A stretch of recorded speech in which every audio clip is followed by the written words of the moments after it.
Bismillahirrahmanirrahim, assalamu alaikum, bienvenue à cette 21e leçon pour apprendre à lire l'arabe.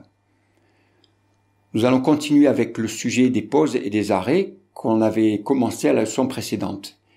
Et on va voir maintenant le cas particulier d'une fin de verset, donc qui est représenté par un cercle ou un carré, avec au-dessus le signe lam alif, qui indique que l'on doit continuer. Donc on a les deux options. On sait que la sunna l'exemple du saint prophète, paix soit sur lui, c'était de s'arrêter à la fin de verset, mais aussi on peut continuer dans ce cas particulier. Donc on va voir maintenant les différentes situations que l'on peut rencontrer. Le premier cas, c'est lorsque la première lettre du mot qui vient après le signe de pause, elle porte un shadda. Dans ce cas-là, si on fait une pause, il faudra supprimer le shadda. On va voir maintenant un exemple de cette situation. Donc le premier verset se termine par Rahiman et le second, il commence par un waw avec un shadda. La première chose dont il faut se souvenir, c'est lorsque l'on se trouve avec donc une fin de verset avec lam alif, la représentation écrite, elle correspond toujours à la récitation en continu. Dans cet exemple, le alif qui se trouve à la fin du premier mot est une lettre muette. Donc si on fait une récitation en continu, on va dire Rahiman wal muhsanatu. Si maintenant on décide de faire une pause, alors il faudra supprimer le shadda et appliquer les règles normales que l'on a vues précédemment lorsque l'on fait une pause. Le premier verset se termine par un tanwin de fatha avec alif. On a vu que lorsque l'on fait une pause, on supprime le tanwin et on le remplace par un fatha. Si on fait une pause, on lira Rahima wal muhsanatu. Le deuxième cas, c'est lorsque le premier mot après le signe de pause commence par alif lam ou bien alif lam avec un petit noun sous le alif.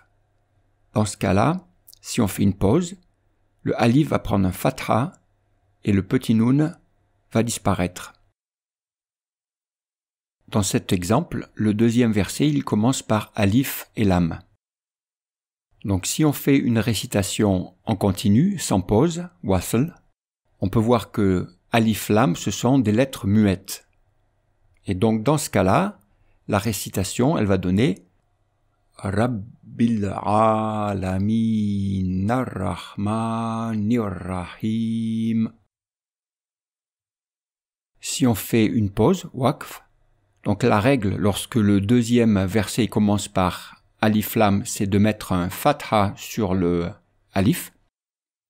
Dans ce cas, la lettre lam, elle est muette. Pour la fin du premier verset, donc on applique les règles standards que l'on a déjà vues. Le noun avec le fatha il est remplacé par un soukoun. Et donc on va lire ça, Rabbil alamin ar-rahmanir rahim. À la fin de ce premier verset, il y a aussi la lettre ya qui est une lettre de prolongation. Donc on peut, parce que c'est à la fin d'un verset, la prolonger jusqu'à 5 temps.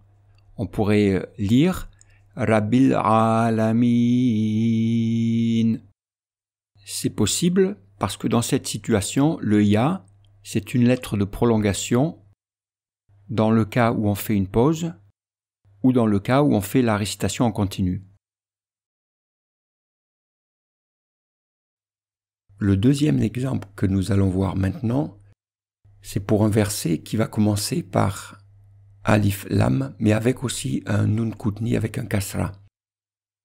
Donc la règle, c'est que si on va faire une pause, donc le alif va prendre un fatha et le petit nun avec le kasra va disparaître. Si on fait la récitation sans pause, wasl, on voit que les deux alifs, celui qui est à la fin du premier mot et celui qui est au début du deuxième, sont des lettres muettes. La lecture sans faire de pause sera Khabiranil ladhi. Si maintenant on fait une pause, waqf, La règle, c'est de rajouter un fatha au-dessus du alif et de supprimer le nun avec le kasra. La lecture avec pause sera Khabira alladhi.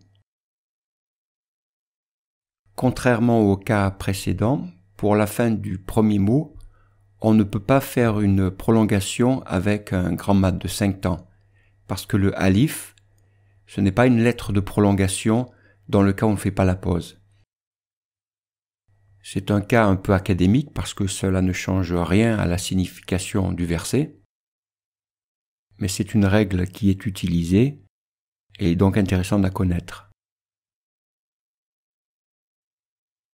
Le troisième cas, c'est lorsque le premier mot après le signe de fin de verset commence par un alif ou un alif avec en dessous un nun, un petit nun. Dans ce cas-là, si on fait une pause, le alif va prendre le même signe que celui qui est sur la troisième lettre de ce mot. Et s'il y a un nun kutni, un petit nun, il va disparaître. Voilà donc un exemple où le deuxième mot va commencer par un alif.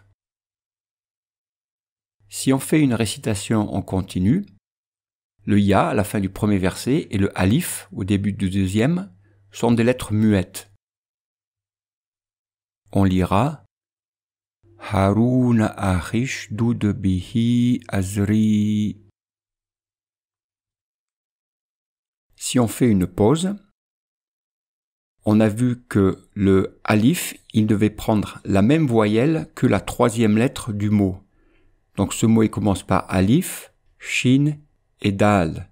Et le dal, il a un dhamma. Donc le alif, au-dessus, on va mettre un dhamma.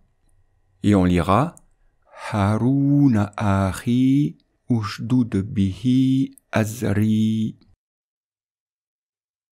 La raison pour laquelle le ya, en fin de premier verset, quand on ne fait pas la pause, il n'a pas les 2 points en dessous ni le soukoun, c'est parce qu'en général, la lettre ya, elle est montrée avec les 2 points lorsque c'est soit une consonne qui a une voyelle dessus, soit c'est une lettre de prolongation.